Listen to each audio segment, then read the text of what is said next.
안녕하세요. 이번 시간부터 왕초보 회계 원리를 시작해 보겠습니다. 먼저 제가 수업의 진행 방식은 설명을 먼저 드리고요. 그 다음에 교재를 보고 정리를 하고 이렇게 진행하는 걸로 하겠습니다. 자, 그러면 제가 제일 처음에 우리가 배워야 할 게 회계란 무엇이냐 요거부터 먼저 하고 들어가겠습니다. 일단 회계란 우리 기업의 경영활동, 한마디로 줄이면 우리 기업의 돈에 대한 정보를 말합니다. 돈에 대한 정보. 기업의 돈에 대한 정보를 우리 기업의 이해관계자들에게 이들이 뭘 할 수 있도록 합리적인 의사결정을 할 수 있도록 정보를 제공해주는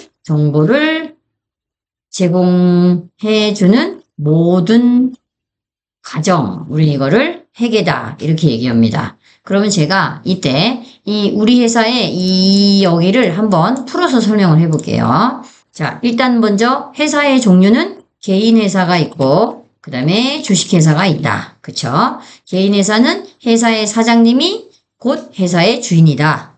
주식회사는 회사의 주인과 사장님과 경영하는 자는 서로 분리되어 있다. 그쵸? 그래서 이 주식회사를 기준으로 제가 설명을 해보겠습니다. 자, 그러면 앞으로 제가 우리 회사를 칭할 때는 모두 우리 회사의 이름은 주식회사 무진으로 제가 해보겠습니다. 제가 지었어요. 회사의 이름을. 우리 회사의 이름은 일단은 주식회사고요. 회사의 기업명은 무진입니다. 무진.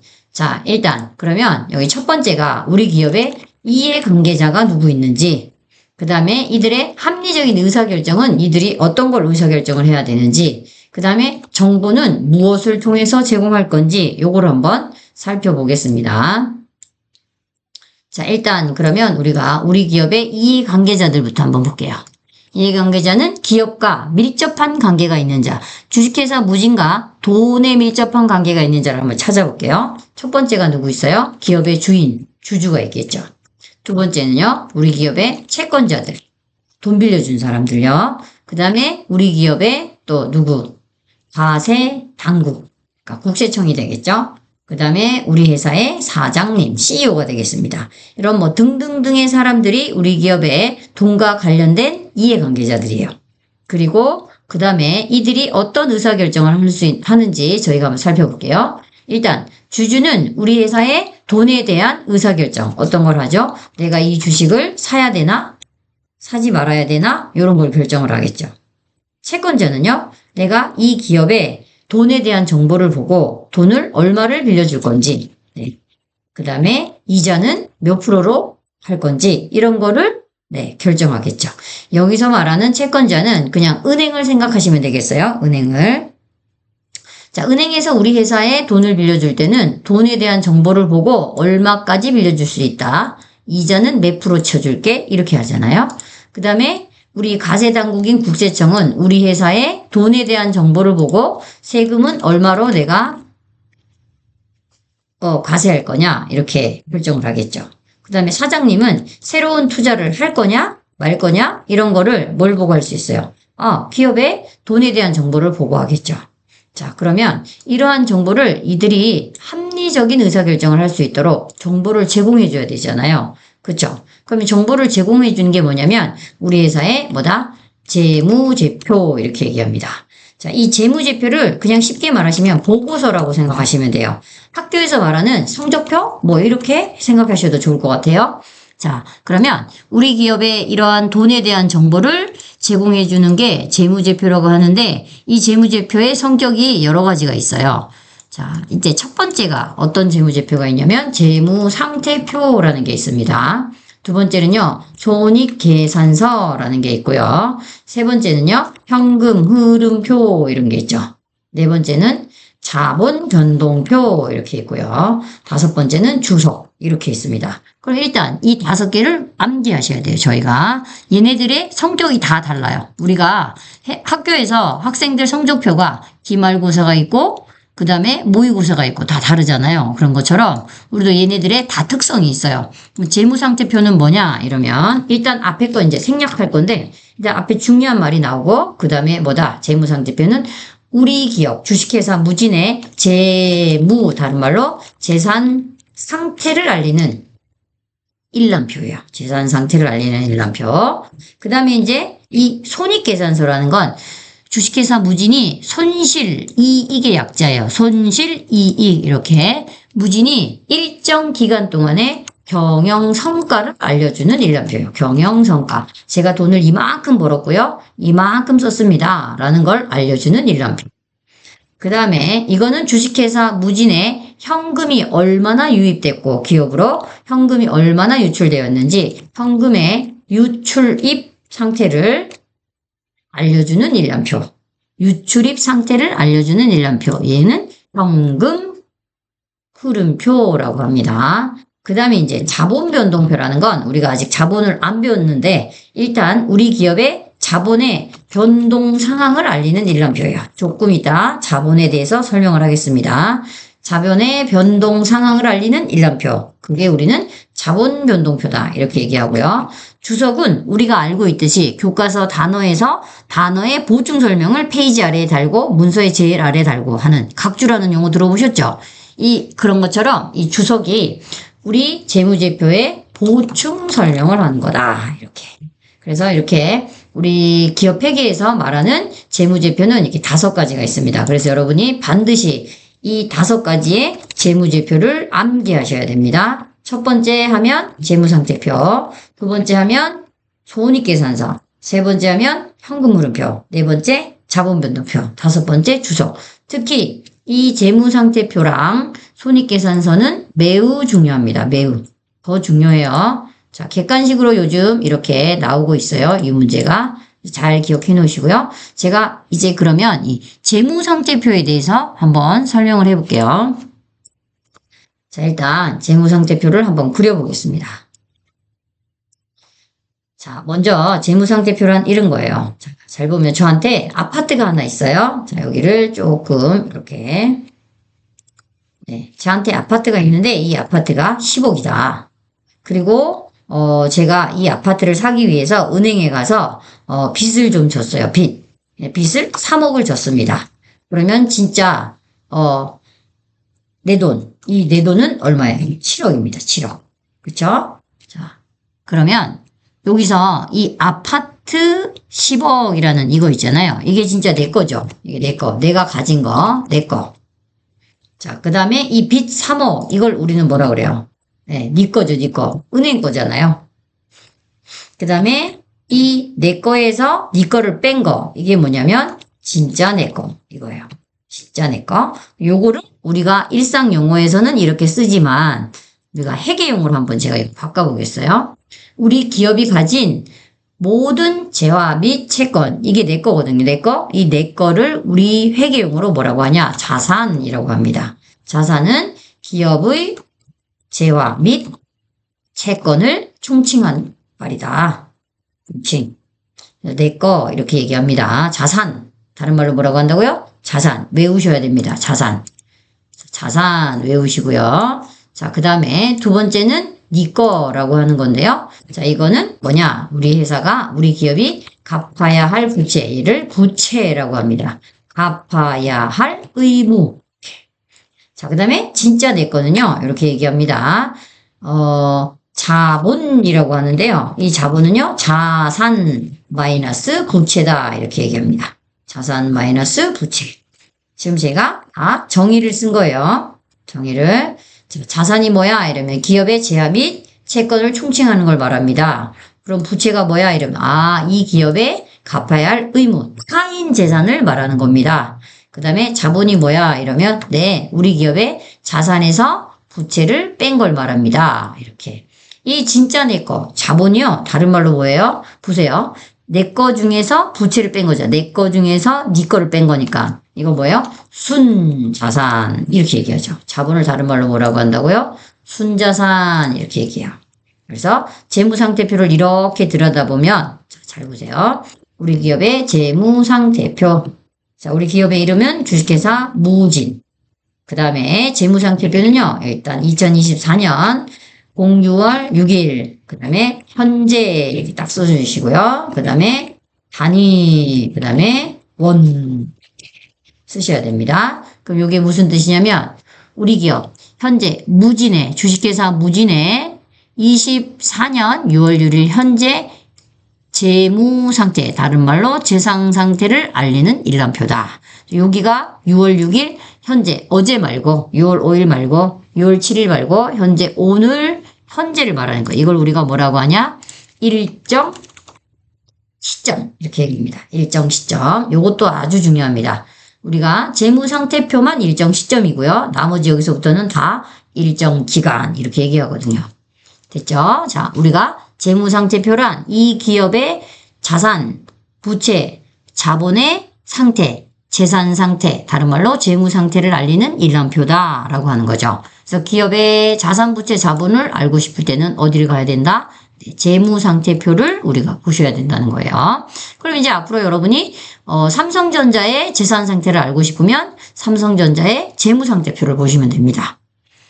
자, 그 다음은 이제 우리가 해야 될 게 손익계산서거든요. 손익계산서는 이게 재산 상태가 아니라 우리 기업이 장사를 얼마나 잘했고 얼마나 못했는지를 알려주는 것이 뭐예요? 손익계산서다. 그럼 얘도 한번 해볼까요? 손익계산서도. 일단 손익계산서. 자, 먼저 손익계산서는요. 먼저 이쪽이 자, 내가 기업이 쓴 돈. 이것도 이렇게 해석하겠습니다. 기업이 쓴 돈이 얼마다? 이거 한번 해볼까요? 3천이라고 해보겠습니다. 3천.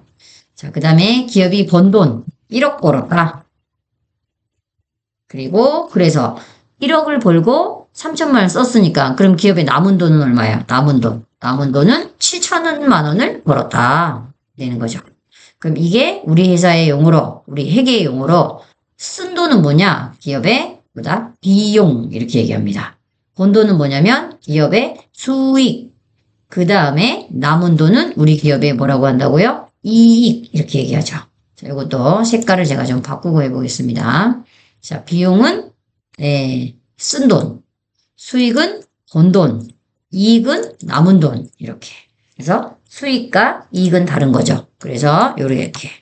자, 요게 경영성과예요. 얼마를 벌었고요. 얼마를 썼고요. 그래서 얼마 남았습니다 하고 보여주는 게 뭐라고요? 네, 우리 기업의 재무상태표가 아니라 이번에는 여기가 이름이 바뀝니다. 뭐라고? 손익, 손실, 이익 계산서, 이렇게. 그리고요, 우리 기업 이름은 무진. 그 다음에 여기가 아주 중요한데요.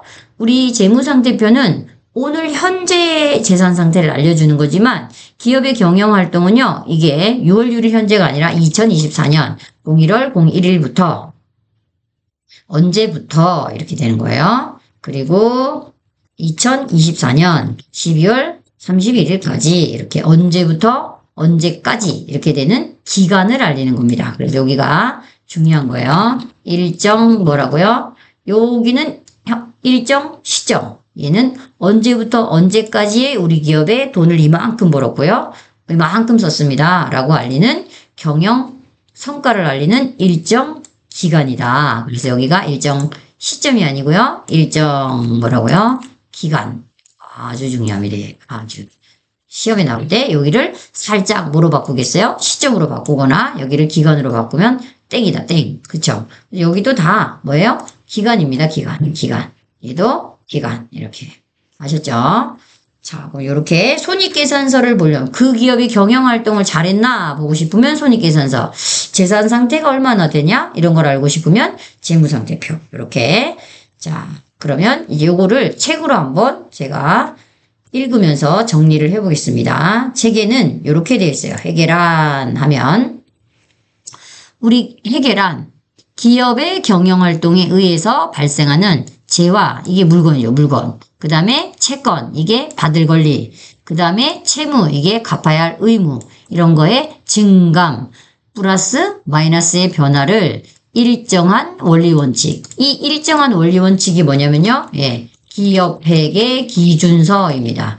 이 기업회계 기준서를 배우는 거예요. 저희가 회계가. 아셨죠? 그냥 막 하면 안 되고 이 기준서에 의해서 회사가 장부를 뭐 해야 돼요? 기록하고 계산하고 정리함으로써 얻어지는 유용한 정보를 기업에 어떻게 이해관계자들에게 그들이 의사결정할 수 있도록 유용한 정보를 전달하는 모든 과정을 우리는 뭐라고 한다?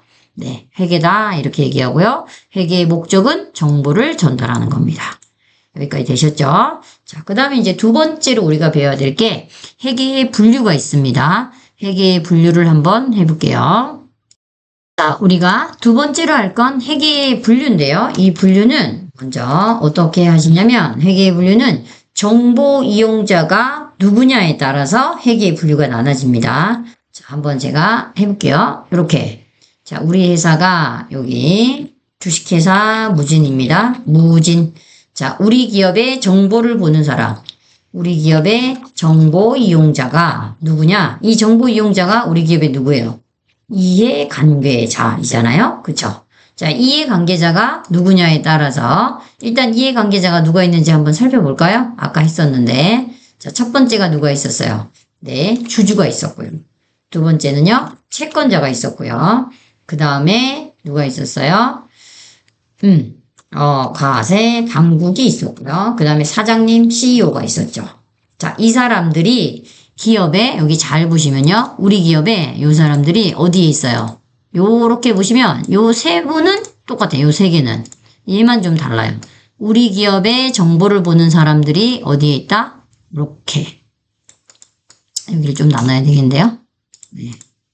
정보를 보는 사람들이, 기업의 외부에 있죠.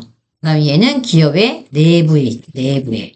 그래서 우리 기업의 정보를 보는 이해관계자가 외부에 있냐, 내부에 있냐, 이 기준에 따라서 회계를 나눕니다. 회계의 분류는 그래서 두 가지로 나누는데요. 이게 뭐야?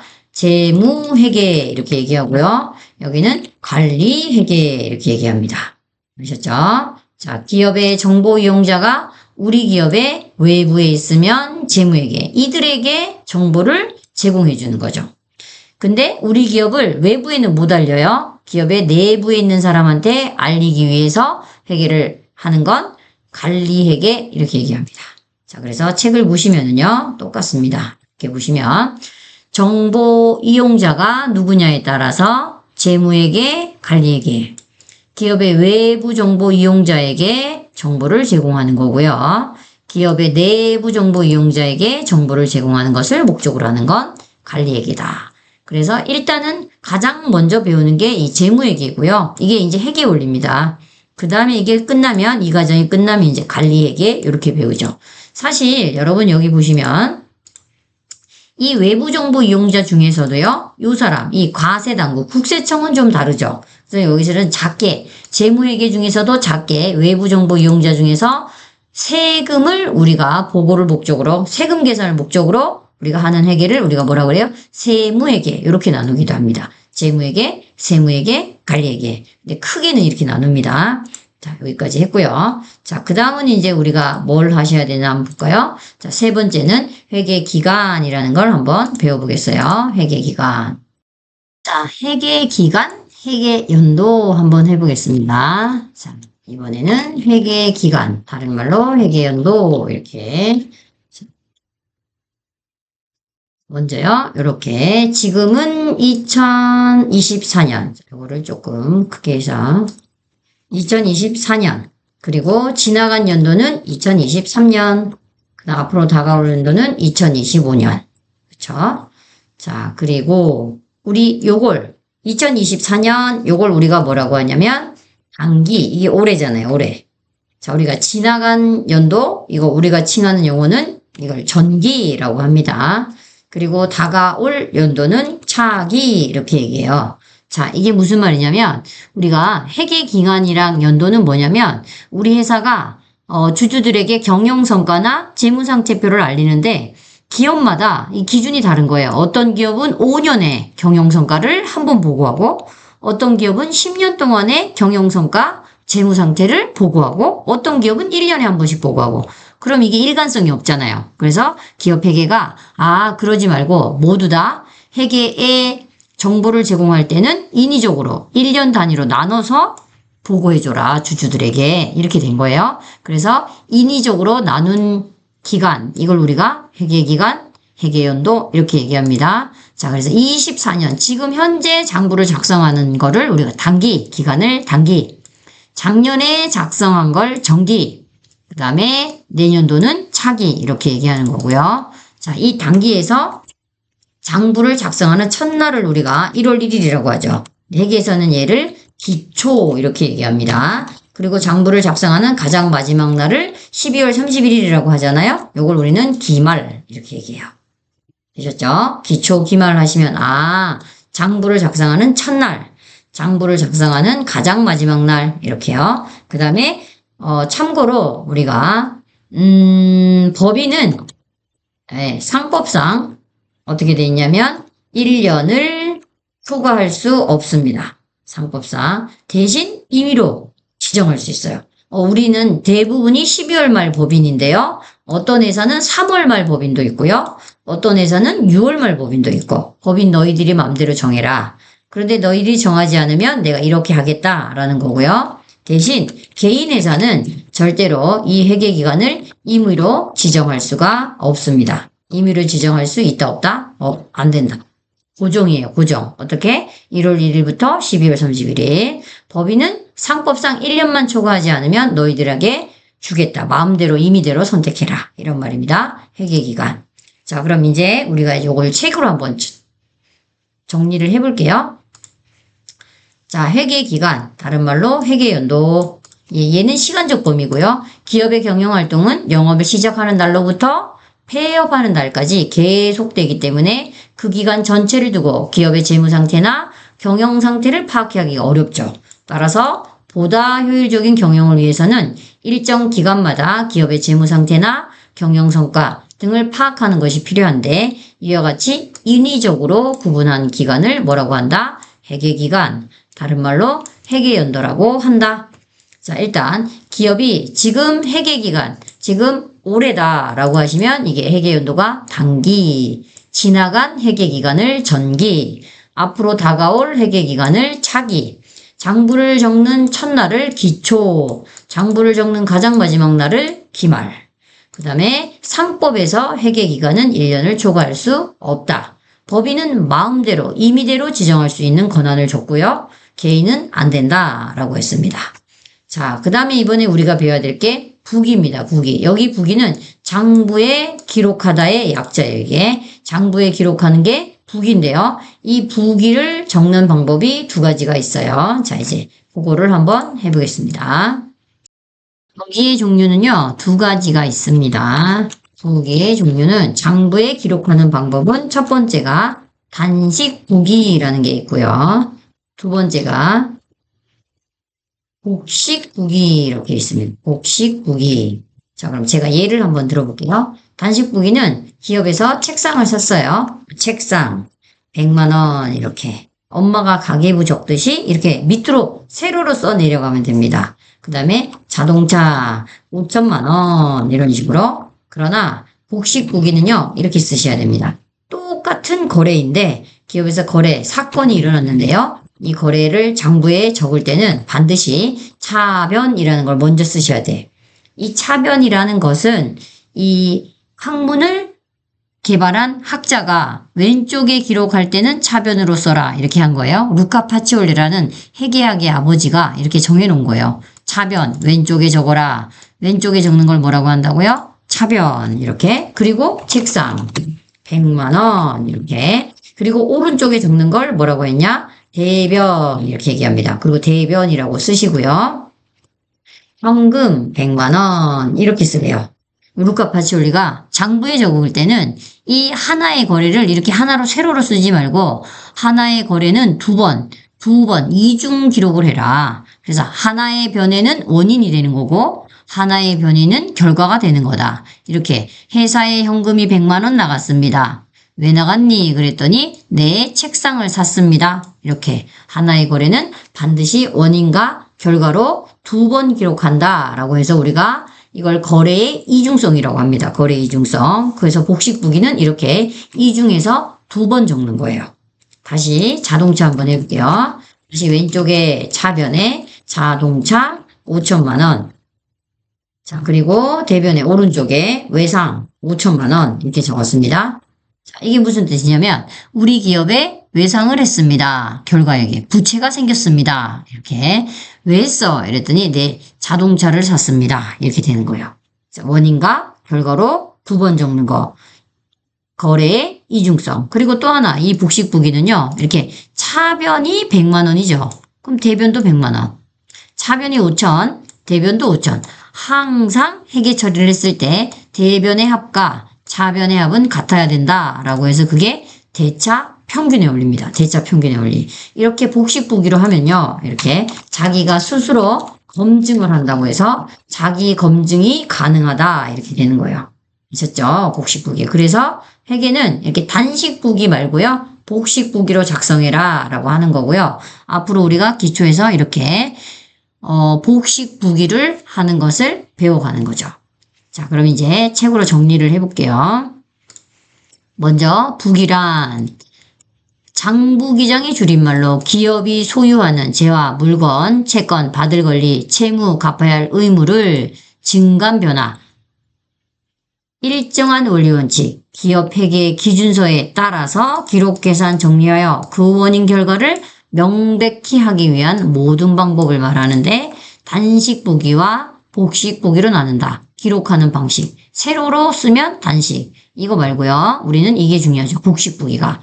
왼쪽과 오른쪽으로 나누어서 2번 기록합니다. 이렇게 일정한 원칙에 의해서 재화나 채권이나 채무 등의 증감 변화와 재무 상태와 경영 성과 등을 발생하는 원인별로 파악할 수 있는 장점이 있어요. 그래서 이 복식부기의 장점은 이게 가장 큰 장점이다.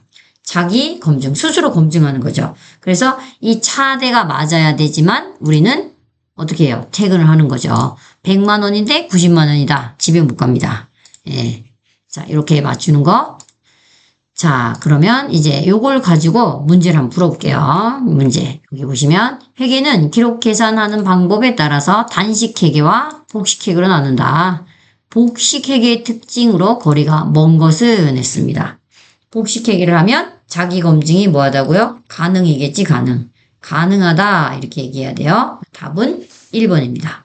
재무 상태와 손익을 파악하기 쉽고요. 자산, 부채, 자본 등의 모든 변화를 기록하고요. 복식부기는 일정한 원리 원칙에 따라 기록하죠. 이게 기업 회계, 그리고 이게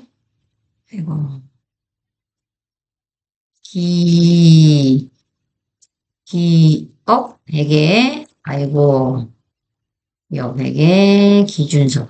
일정한 원리가, 예. 기업 회계 기준서에 따라서 일정한 원리 원칙에 따라 기록한다. 자, 그 다음에 이제 밑에 요거 정리 한번 하고 이번 시간은 마치겠습니다. 자, 이제 회계의 요소. 우리가 아까 재무상태표 그릴 때 했는데요. 회계의 요소는 먼저 자산, 우리 회사가 가지고 있는 재화나 채권의 총칭. 요거는 이제 일단 이 재화는 우리 회사가 가지고 있는 모든 것을 의미한다고 생각하시면 돼요. 금전적 가치가 있는 모든 물건. 채권은 기업이 받을 권리를 말하는 거고요. 다시 또 할 겁니다. 이거는. 자, 부채는 우리 회사 게 아닌 타인 재산, 빚이에요. 빚. 기업이 장래 타인에게 갚아야 할 채무이다. 자, 얘는 아직 안 해도 되겠고요. 자본은 위에서 뺀 내가 가진 거에서 네 거 빼면 내 거다. 순 내게 나온다. 자본. 그렇죠? 그래서 자본 등식이 뭐야? 이러면 내 자산에서 부채 뺀 겁니다. 이렇게 얘기하시면 되겠고요. 자, 그 다음에 기업의 재무상태표란 기업의 일정 시점에 재무상태를 나타내는 재무제표이다. 재무상태표의 기본 양식은 자산은 왼쪽에 쓰고요. 이렇게, 그죠? 아까 했었죠? 부채와 자본은 오른쪽에 쓴다. 됐고요. 그래서 재무상태표에 살고 있는 요소가 몇 개냐 하면 3개입니다. 3개가 뭐죠? 자산, 부채, 자본. 요거는 차변에. 부채와 자본은 대변에 이렇게 되는 겁니다. 자, 일단 이번 시간에는 재무상태표까지만 했고요. 자, 다음 시간에 또 이어서 해보겠습니다. 고생하셨습니다.